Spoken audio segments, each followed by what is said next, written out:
వార్తలకు స్వాగతం. చట్ట వ్యతిరేక చర్యలకు పాల్పడితే కఠిన చర్యలు తీసుకుంటామని మంచిర్యాల జిల్లా రామకృష్ణాపూర్లో కమ్యూనిటీ కాంటాక్ట్ ప్రోగ్రాం నిర్వహించారు. చట్ట వ్యతిరేక చర్యలకు పాల్పడితే ఎంతటి వారినైనా కఠినంగా శిక్షించడం జరుగుతుందని మందమరి సిఐ శశిధర్ రెడ్డి హెచ్చరించారు. మంచిర్యాల జిల్లా రామకృష్ణాపూర్ పోలీస్ స్టేషన్ పరిధిలోని ఆర్కే4 గడ్డ ఏరియాలో కమ్యూనిటీ కాంటాక్ట్ ప్రోగ్రాం నిర్వహించారు. ఈ సందర్భంగా ఆయన మాట్లాడుతూ నేరాల నిర్మూలన కోసమే ఈ ప్రోగ్రాం నిర్వహిస్తున్నామని, దీనికి ప్రజలు సహకరించాలని కోరారు. ప్రజల రక్షణ, భద్రత పోలీసుల బాధ్యతని, కాలనీలో ఎవరైనా అపరిచితులు అనుమానాస్పదంగా కనబడితే వెంటనే పోలీసులకి సమాచారం ఇవ్వాలని తెలిపారు. యువత చెడు వ్యసనాలకి బానిసలైన తమ బంగారు భవిష్యత్తును నాశనం చేసుకోవద్దని సూచించారు. అలాగే సైబర్ మోసాలకి గురికాకుండా తగిన జాగ్రత్తలు వహించాలన్నారు. పట్టణ ఎస్ఐ రాజశేఖర్ మాట్లాడుతూ మహిళల్ని లైంగికంగా వేధిస్తే 100 నెంబర్కి ఫోన్ చేసి సమాచారం ఇవ్వాలని షీ టీం పలు అంశాలపై మహిళలకు అవగాహన కల్పించారు. సరైన ధ్రువపత్రాలు లేని 73 ద్విచక్ర వాహనాలు, 1 కారు, 1 ఆటో స్వాధీనం. తనిఖీల్లో పాల్గొన్న సర్కిల్ పోలీస్ సిబ్బంది. ఈ కార్యక్రమంలో Mandamarri SI Rajasekhar, Devapur SI Anjaneyulu, Kasipet SI Praveen Kumar, RSI Venkatesh, special armed సిబ్బంది, నార్కోటిక్ స్పెషల్ టీం పోలీస్ సిబ్బంది పాల్గొన్నారు. పనికిమాని దానికి ఈ పొలిటికల్ దానికి రిలీజన్ పరంగా మత విదేశాలు ఇచ్చుకునేటట్టు అట్లాంటి వాటికి పెట్టి పేర్పించుడు, వాటిని మీరు సపోర్ట్ చేసుడు అట్లాంటి చేసుకోకండి. దయచేసి అందరూ కూడా దానికి అన్నింటినీ ఎలీగా ఉంటుంది కాబట్టి అందరూ కూడా గమనించాలని చెప్పి కోరుతున్నాను. మెయిన్గా వచ్చినట్టయితే ఈ ఏరియాలో మనకు సీసీ కెమెరాలు ఉన్నాయా? మీ కాలనీలో లేవు. సీసీ కెమెరా లేవు. గవర్నమెంట్ ఏదో పెట్టిందని చెప్పి ఆశపడకండి. సీసీ కెమెరా లేవు సార్, గవర్నమెంట్ పెట్టించా కావచ్చు అనకండి. అన్ని ప్రభుత్వమే పెట్టేయాలి, అన్ని అది ఇవ్వాలని చెప్పి అనుకోకండి. ఏమున్నది ఇవ్వాలి రేపు మీరు దావ చేసుకున్నట్టు కాదు. ప్రతి ఇంటికి తీసుకున్నా కూడా మీ ఏరియాకు మీ గల్లీకు 4 సీసీ కెమెరాలు వస్తాయి. మంచి అవునా కదా?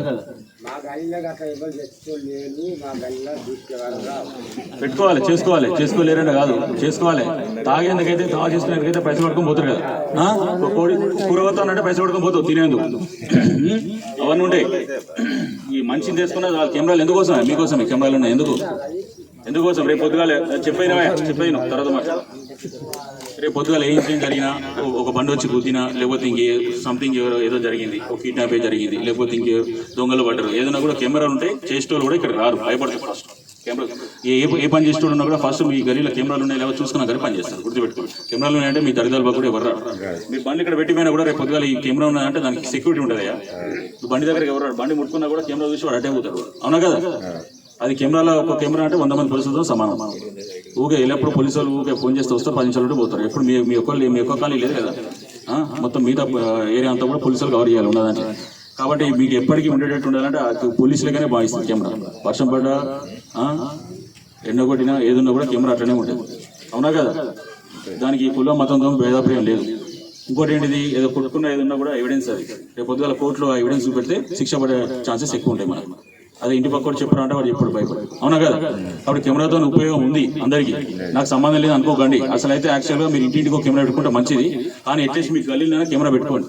ముందుకు రావాలి, యూత్ ముందుకు రావాలి, పెద్ద మనుషులు ముందుకు రావాలి. వచ్చి ఒక కమిటీ లెక్క ఫామ్ అయ్యి మామూలు పోలీసులు కూడా మాకు సహకారం చేస్తారు. దీనికి సంబంధించిన కానిస్టేబుల్ మీరందరూ మనిషిని చేసుకొని 4 కెమెరాలు పెట్టుకోవచ్చు. మా గల్లీలో పెట్టుకుంటారు సార్ కెమెరాలు అనేది ముందుకు రావాలి. అంతేగాని ఎవరు పెట్టారు సార్, ఏం చేస్తారు అంటే గిట్నే ఉంటాయి. మన లోకం గిట్నే ఉంటుంది, మన గిట్నే ఉంటాయి. ఎప్పటికీ ముందుకు వస్తారా?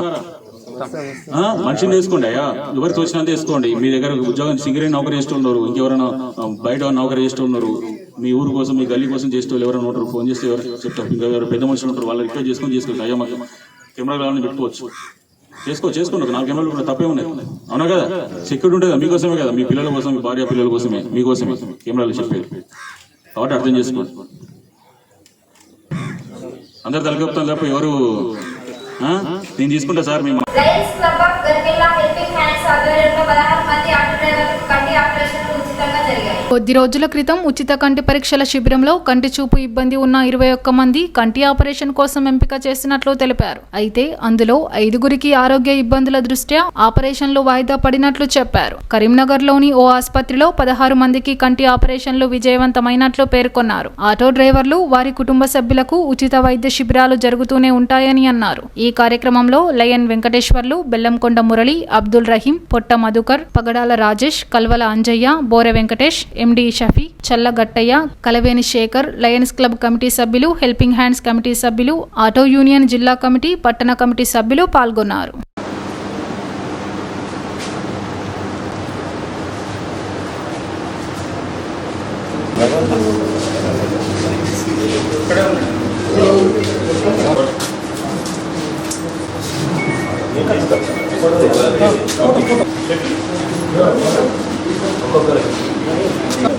Mancherial lions club of Garmilla, అదేవిధంగా మా ఆటో యూనియన్ జిల్లా డ్రైవర్స్ అండ్ ఓనర్స్ అసోసియేషన్ ఆధ్వర్యం లోపల, అదేవిధంగా మంచిర్యాల్లో సుప్రచితంగా ఉన్నటువంటి హెల్పింగ్ హ్యాండ్స్ 1992 బ్యాచ్ యొక్క సారథ్యం లోపల ఈనాడు మంచిర్యాల పట్టణం లోపల ఏదైతే నిరుపేదలైనటువంటి చాలామంది పేదవాళ్ళు వాళ్ళు కంటి ఆపరేషన్ చేయించుకునే స్తోమత లేనటువంటి వాళ్ళు ఇవాళ మమ్మల్ని సంప్రదించడం, దాంట్లోని భాగంగా ప్రత్యేకించి ఆటో డ్రైవర్లకు సంబంధించినటువంటి కుటుంబాలే కానీ ఇతరత్ర ఎవరైతే నిరుపేదలు ఉన్నారో వారందరూ ఫ్రీ ఆపరేషన్ చేయించాలనేటువంటి మంచి సంకల్పంతో ఒక మంచి కార్యక్రమం తీసుకోవడం జరిగింది. గతం లోపల కూడా దాదాపుగా లయన్స్ క్లబ్ గర్మిల్లా ఆధ్వర్యం లోపల మా వెంకటేశ్వర్లు గారు అధ్యక్షులుగా ఉన్నటువంటి సందర్భం, వారు జిల్లా ఆపరేషన్ల అసోసియేషన్కు చైర్మన్గా ఉన్నారు. అదేవిధంగా ఇప్పుడు ప్రస్తుతం ఉన్నటువంటి లయన్స్ క్లబ్ కమిటీ అధ్యక్షులు, ప్రధాన కార్యదర్శి, కోశాధికారి, అదేవిధంగా రీజనల్ చైర్పర్సన్ అందరూ, దాంతోపాటు మా హెల్పింగ్ హ్యాండ్స్కి సంబంధించినటువంటి మా మహేశ్వరి మెడికల్ కిరణ్ గారు, అదేవిధంగా స్లేట్ స్కూల్ పాషా గారు, గంపా స్టీల్స్ గంప రమేష్ గారు, ముత్యాల అశోక్ గారు, ఇంకా చాలామంది మా మిత్రులందరూ ఉన్నారు. వారందరి యొక్క సారథ్యంతో, అదేవిధంగా మా మంచిర్యాల్లో బ్లడ్ డొనేషన్ అనేటువంటిది ఒక సంస్థ ద్వారా రహీం బ్లడ్ క్యాంప్ ద్వారా కొన్ని వేల మందికి రక్తదానం ఇస్తున్నటువంటి మా రహీం గారు, అదేవిధంగా మా ఆటో యూనియన్కు సంబంధించినటువంటి జిల్లా నాయకులు గౌరవనీయులు పెద్దలు బెల్లంకొండ మురళీధర్ గారు, అదేవిధంగా పట్టణ నాయకులు అంజి గారు, జిల్లా నాయకులు మధు గారు, అదేవిధంగా శేఖర్ అన్న గారు, తర్వాత రాజేష్ గారు, వెంకటేష్ గారు, షఫీ గారు, ఇంకా వీరందరి యొక్క సారథ్యం లోపల ఈనాడు ఒక మంచి కార్యక్రమం తీసుకుంటే దాదాపుగా ఒక 50 మంది వరకు నిరుపేదలు కంటి ఆపరేషన్కు అర్హులుగా తేలడం జరిగింది. దాదాపు 150 మంది వస్తే దాంట్లో ఒక 50 మంది తేలడం.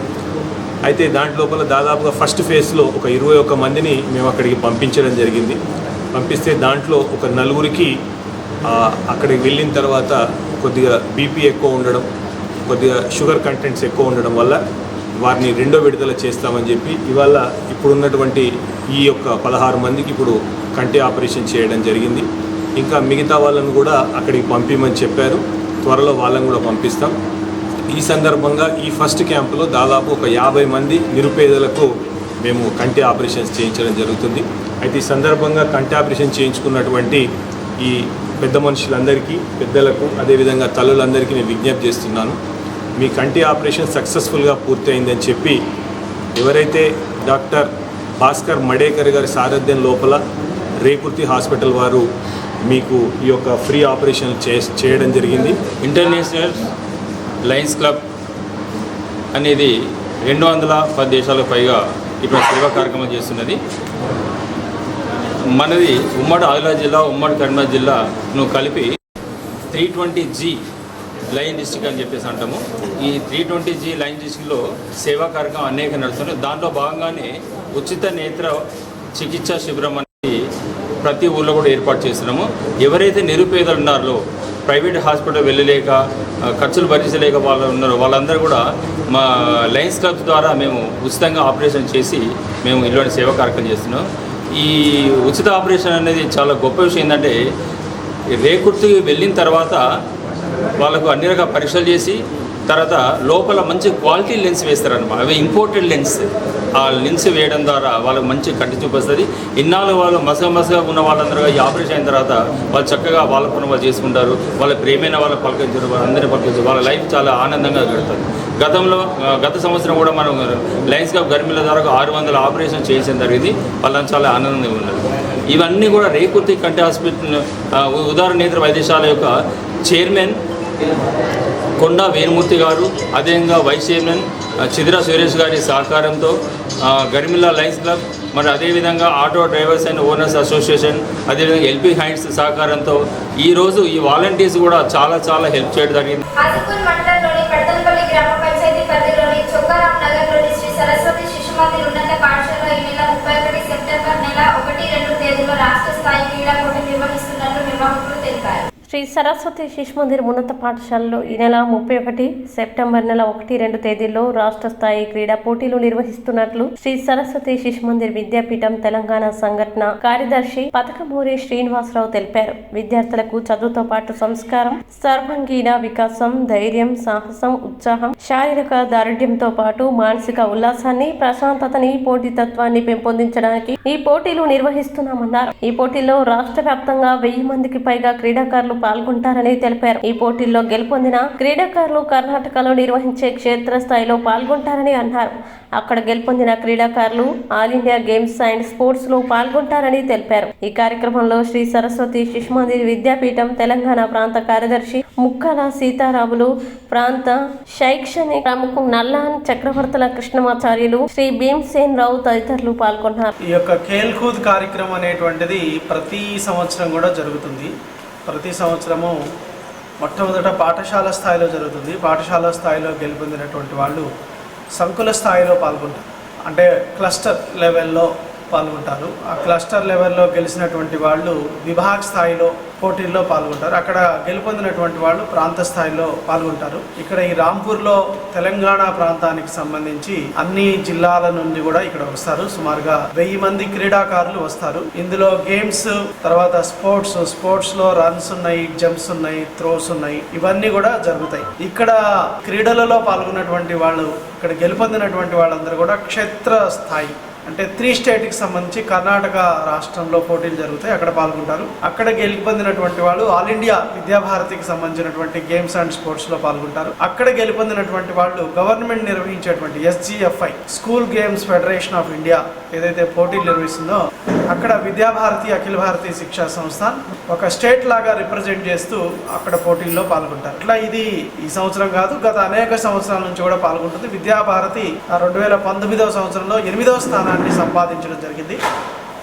ముఖ్యంగా విద్యాభారతిలో శిశు మందిరాలలో చదువుతో పాటు సంస్కారంతో పాటు కూడా సర్వాంగీణ వికాసం కోసం అని చెప్పేసి ప్రయత్నం చేస్తుంటాము. విద్యార్థుల యొక్క సర్వాంగీణ వికాసము, సమగ్ర వికాసము, విద్యార్థుల లోపల ధైర్యము, సాహసము, ఉత్సాహము, విజగేషు ప్రవృత్తి, ఇటువంటి సద్గుణాల నిర్మాణం చేయడం కోసం అని చెప్పేసి ఈ యొక్క క్రీడల్ని మేము స్కూల్ లెవెల్ నుంచి ఆల్ ఇండియా లెవెల్ వరకు కూడా నిర్వహిస్తుంటారు. ఇవన్నీ కూడా చదువులో భాగం. ఇప్పుడు నేషనల్ ఎడ్యుకేషన్ పాలసీలో భాగంగా కూడా క్రీడలు అనేటువంటివి అవేదో ఎక్స్ట్రా కరికులర్, కో-కరికులర్ కాదు, అవన్నీ కూడా చదువులో భాగమే. ఈ యొక్క శారీరక విద్య, క్రీడా విద్య అనేటువంటిది కూడా చదువులో భాగమే. దాంట్లో అంతర్భాగంగానే మేము మొదటి నుంచి చేస్తున్నాము, ఇప్పుడు కూడా చేస్తున్నాము. ఇది ఈ రాంపూర్ శ్రీ విద్యారణ్య ఆవాస విద్యాలయంలో రేపు, ఎల్లుండి, అవతల ఎల్లుండి 31-2వ తేదీల్లో నిర్వహించడం జరుగుతుంది. దీనికి సమారోహకి ఈ క్షేత్ర అధ్యక్షులు శ్రీ చామర్తి ఉమామహేశ్వరరావు గారు, డాక్టర్ చామర్తి ఉమామహేశ్వరరావు గారు, వారు IAS రిటైర్డ్, ఇంతకుముందు మన స్టేట్ గవర్నమెంట్లో ప్రిన్సిపల్ సెక్రటరీగా కూడా పనిచేశారు. వారు 2వ తేదీ జరిగేటువంటి సమారోహ కార్యక్రమంలో కూడా పాల్గొంటున్నారు ముఖ్య అతిథిగా. ఈ విధంగా ఈ ఉత్సాహభరితంగా ఈ క్రీడలు అనేటువంటివి జరగబోతున్నాయి. మంచిర్యాల జిల్లాకు చెందిన 2 రైతులు రాష్ట్ర స్థాయిలో ఉత్తమ రైతులుగా ఎంపికయ్యారు. ప్రొఫెసర్ జయశంకర్ రాష్ట్ర వ్యవసాయ విశ్వవిద్యాలయం, మంచిర్యాలకు చెందిన గోనె శ్యాంసుందర్రావు, మందమరి మండలం మామిడిగట్టుకు చెందిన మందల శ్యాంసుందర్ రెడ్డిలను ఉత్తమ రైతులుగా ఎంపిక చేసింది. విశ్వవిద్యాలయం 10వ వార్షికోత్సవం సందర్భాన్ని పురస్కరించుకుని 2 రైతులను ఉత్తమ రైతులుగా గౌరవాన్ని అందించింది. సెప్టెంబర్ 3వ తేదీన వార్షికోత్సవం వేడుకల్లో పురస్కారాన్ని అందుకోనున్నారు. 2 రైతులు వ్యవసాయ రంగంలో ముఖ్యంగా ఆర్గానిక్ వ్యవసాయ ఉత్పత్తులపై చేస్తున్న కృషికి గాను పురస్కారాలు లభించాయి. సెప్టెంబర్ 2 నుండి 3 రోజుల ప్రభుత్వం సెలవులు ప్రకటించాలని నేతకని రాష్ట్ర అధికార ప్రతినిధి గోళ్ళ రాజమల్లు డిమాండ్ చేశారు. మంచిర్యాల జిల్లా కలెక్టర్ కార్యాలయంలోని ఏవోకి వినతి పత్రం అందజేశారు. ఈ సందర్భంగా గోళ్ళ రాజమల్లు అనపర్తి యువరాజులు మాట్లాడుతూ పొలాల అమావాస్య పండుగని ఎంతో పవిత్రంగా జరుపుకుంటామని, స్వర్గస్థులైన పూర్వీకులకి, గోవులకి భక్తి శ్రద్ధలతో పూజలు చేసుకుంటామని తెలిపారు. నేతకాని ప్రభుత్వ ఉద్యోగులు, విద్యార్థులకి ప్రభుత్వ సెలవు ప్రకటించాలని, ప్రభుత్వం తమ మనోభావాల్ని గుర్తించాలని కోరారు. ఈ కార్యక్రమంలో కెమెరా అనుష, కొండగోర్ల శ్రీనివాస్ తదితరులు పాల్గొన్నారు. ఈరోజు మంచిర్యాల జిల్లా కలెక్టర్ గారికి మా నేతకాని సంక్షేమ సంఘం నేతకాని మహర్ సంక్షేమ సంఘం నుండి ఈరోజు పొలాల అమావాస్య పండగకి మరి సెలవుని ప్రకటించాలని చెప్పి ఈరోజు మెమరాండం ఇవ్వడం జరిగింది. మరి ముఖ్యంగా ఈ రాష్ట్రంలో 18 నుంచి 20 లక్షల పైబడి ఉన్నటువంటి మా సమాజం మరి తరతరాలుగా పొలాల అమావాస్య పండుగని ప్రత్యేకంగా మరి జరుపుకుంటూ ఉంటాం. మరి ఇంత పవిత్రమైనటువంటి పండగ మా సామాజిక వర్గం మాత్రమే మరి ఆ గిరిజన సంస్కృతిని మేము చేస్తూ ఉంటాం. మరి ఇప్పుడున్నటువంటి పరిస్థితులలో ఇతర సామాజిక వర్గాలు అందరూ కూడా మరి పెత్రమాసకు మరి బియ్యం ఇవ్వడం, ఆ పెద్దల్ని కొరవడం జరుగుతుంది. అది నెలంతా కూడా చేసుకుంటారు. కానీ మా సామాజిక వర్గం, మా ఆచారం, మా వ్యవహారం అంతా కూడా ఒక్క పొలాల అమావాస్య పండుగ రోజే, ఆ ఒక్కరోజు మాత్రమే చేసుకుంటారు. కాబట్టి దయచేసి ఇది మాకు 5 రోజుల పండుగ. ఇలా దసరా, దీపావళి, సంక్రాంతి కంటే మాకు పెద్ద పండుగ మా పెద్దల పండుగ. ఇలా మా పెద్దల్ని దేవుళ్ళుగా కొలిచేటువంటి ఆ పండుగ. మరి అదే కాకుండా పొలాల అమావాస్య పండుగ రోజు మరి మట్టి విగ్రహాలను నందీశ్వరుని మేము తయారు చేసుకొని 3 రోజులుగా మేము దాన్ని ప్రతిష్ఠించుకొని నిమజ్జనం చేసే అటువంటి ఉంటుంది.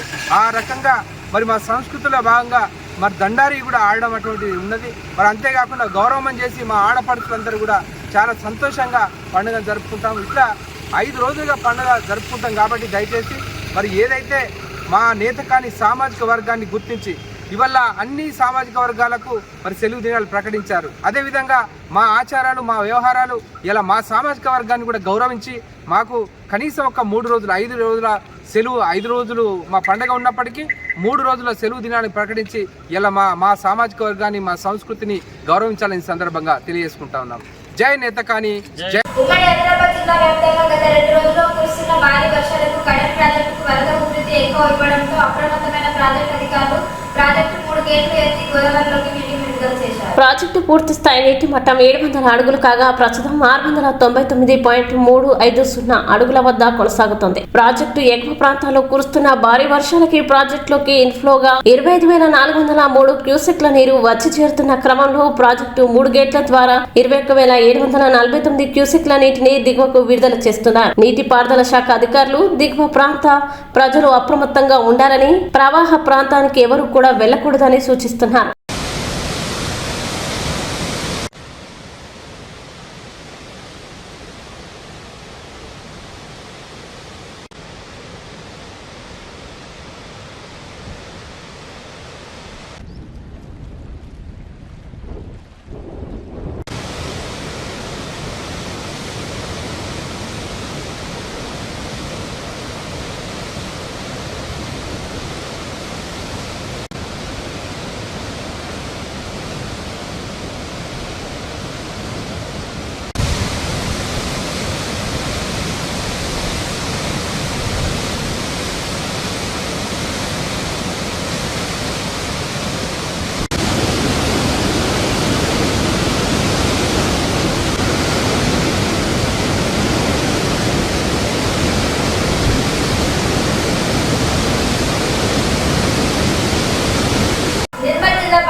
శ్రావణ మాసం చివరి శుక్రవారం కావడంతో దేవస్థానం ఆధ్వర్యంలో మహిళా భక్తుల సౌకర్యార్థం ఆలయంలో ఉచితంగా వరమహాలక్ష్మి సామూహిక వ్రత పూజల్ని ఆలయ వైదిక బృందం ఘనంగా నిర్వహించారు.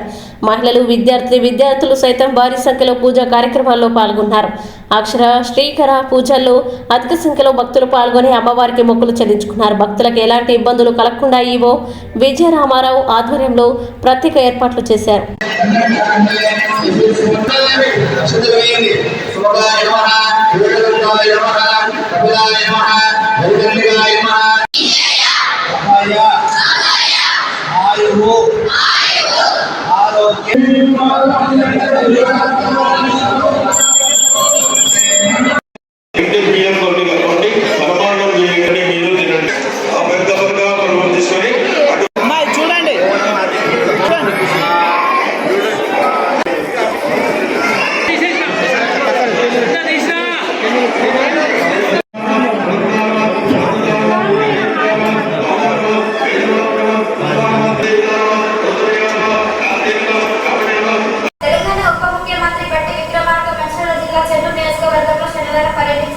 చెన్నూరు మండలంలోని శివలింగాపురం గ్రామంలో నూతనంగా నిర్మించిన 11 వాట్ల సోలార్ విద్యుత్ కేంద్రాన్ని తెలంగాణ ఉప ముఖ్యమంత్రి బట్టి విక్రమార్క ప్రారంభించనున్నారు.